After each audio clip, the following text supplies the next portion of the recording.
tomorrow's matchup. Can Drew Brees continue his dominance over Tom Brady?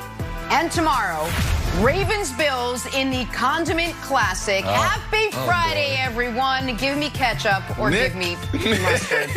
Jenna Wolf alongside Nick Wright, Brandon Marshall, Kevin Wilds. Nick, you feeling just a little bit nervous about your bet? I'm conflicted on who to root for, to be honest, and I'll explain that later. I'm conflicted, Jenna. I think this might happen. Appreciate the honesty, buddy. Appreciate the honesty. But this morning we got to start with some Chiefs and Browns. Remember the Chiefs? Haven't seen them in a while. All that rest, will it help? Will it hurt? Well, while the betting world is all putting their money on Kansas City, Odell Beckham Jr. is not. He's among those that think the Browns, the Cleveland Browns, can pull this out. He said, don't be surprised this weekend when they win. He's still on the team last I checked. Just throwing it out there now. All right, with that, it is time for Brandon's keys to the game. Brandon, how did the Browns upset the Chiefs on Sunday? Oh, I like that Jets jersey. We're back in action. Got a new head coach. All right, here we go. Let's jump into it. Look, these dudes got to play lights out this week. For them to get it done, Chubb and Hunt have to combine for 200 rush yards. Last week, I talked about them going for 175 yards. Pittsburgh Steelers played it to their hands. They got it done. They didn't go for exactly 175 yards, but they did combine for 200. Your best players in these moments have to play better. Hunt and Chubb, they have to be phenomenal. They have to be lights out if they want to have an opportunity. Number 2, that boy right there throwing that ball, number 6, Baker Mayfield, 0 turnovers. Well, Brandon, why do you keep talking about Baker Mayfield when he's only protected the ball over his last 349 attempts? 1 interception almost caused a fight right here on this show between me and Nick Wright, but it's important. Baker Mayfield is one of those guys that can just get it done. He's athletic, he can play, and he has the mindset of a champion, which means sometimes when you try to do too much, you can lose the team. Continue on this streak of protecting the ball and playing lights out in those moments where your team absolutely needs you. And the last thing, oh man, this is a Myles Garrett point. You got to pressure Mahomes without blitzing. You cannot go out there and try to throw guys at him. He will chop you up. He will eat your lunch. So what you have to do is you have to get that front 4 to the quarterback. If you do that, you have a chance. So this is a Myles Garrett day. Your really good players got to play really good against this boy. Myles Garrett, go get it done so you can give your team a chance to win. Nick, you should be nervous. And I'm telling you, Okay, not... Yeah. Go ahead. Telling me what? Finish, Listen please. to Odell. Well, here's the deal. I know you're a Kansas City Chiefs guy. That's your team. Okay, we all know that. But you've been standing on... Yeah. You've been standing on the table all year for the Cleveland Browns. It's been you and like 3 other people pounding the pavement saying this team is the real deal. Don't run away from that right now. This is a good game. Well, I'm not running away from it. I'm running right towards it because if you remember, while I was pounding that pavement, while I was defending Baker Mayfield, while I was advocating for the Cleveland Browns, our old buddy Kevin Wilds, America's favorite television rapscallion, tried to box me in. He's like, hey, Nick, I've got this stupid graphic. Teams that go 3-1 in October playing in a windstorm. 62% of them make the Super Bowl. Why won't you call the Browns a contender? And I said, I'll tell you why I won't call the Browns a contender.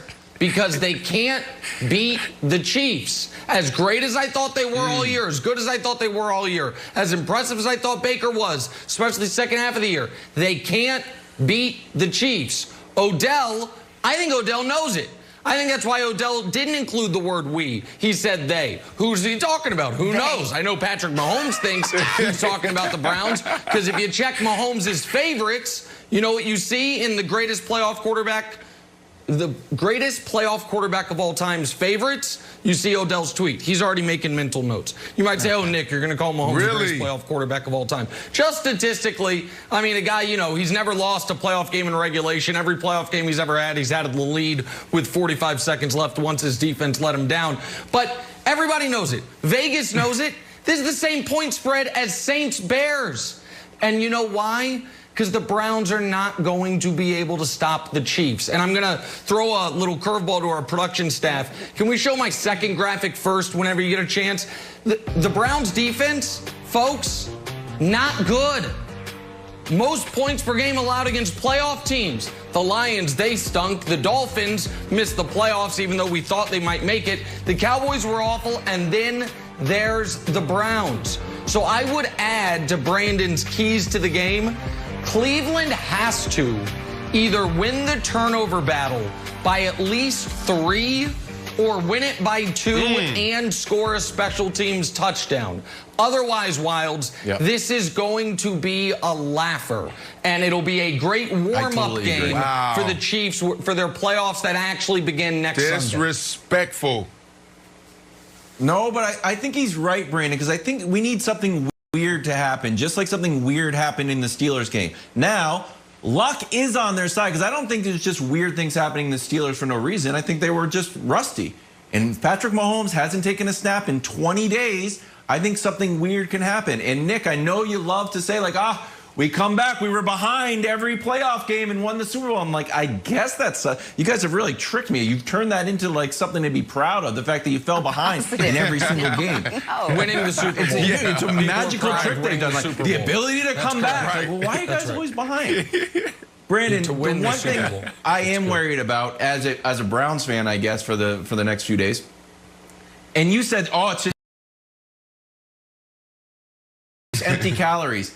Big Ben did throw for 500 yards on the squad. He threw the ball 68 times. 4 of them were to the wrong team, don't get me wrong. But Myles Garrett and the squad had 0 sacks. So the fact they dropped back 68 times and had 0 sacks, you told me earlier this week, like, empty calorie yards. Like, is that a reason for concern?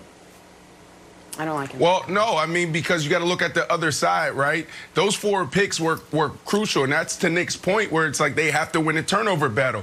But forget that. They don't have a chance in that secondary. I know they have Ward back off of the COVID-19 list, but when you look at this, what's the first point?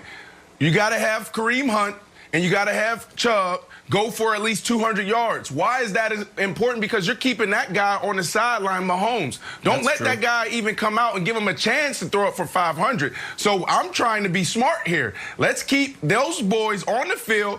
We got to be okay with 3 yards here, 4 yards there. We got to be okay with running it on 1st, 2nd, and 3rd down. Punts are okay in this game, right? So that's the keys to the game. And if they do that, they'll have a chance. Yep. And you mentioned it. They do get Denzel Ward back there in the secondary. All right, let's play a little draw in the blank now. Jaguars announced yesterday they're hiring Urban Meyer, likely pairing him with Trevor Lawrence. So, Brandon, the Urban Meyer-Trevor Lawrence pairing will be blank. Yeah, must-see TV. The Jacksonville Jaguars and a lot of teams in the NFL need that cleaner. He's the cleaner. He's the guy that you call when you got to clean it from top down. You got to go in the janitor's office. You got to go to the general manager's office, even the ownership, and just say, let's fix all of this stuff. So this is must-see TV. I think Urban Meyer and this young man get it done. Listen, I think this is the only way Urban Meyer can move past Nick Saban. So Nick Saban, what's he got? Half dozen championships now to his title. They're the only guys to win them at multiple schools.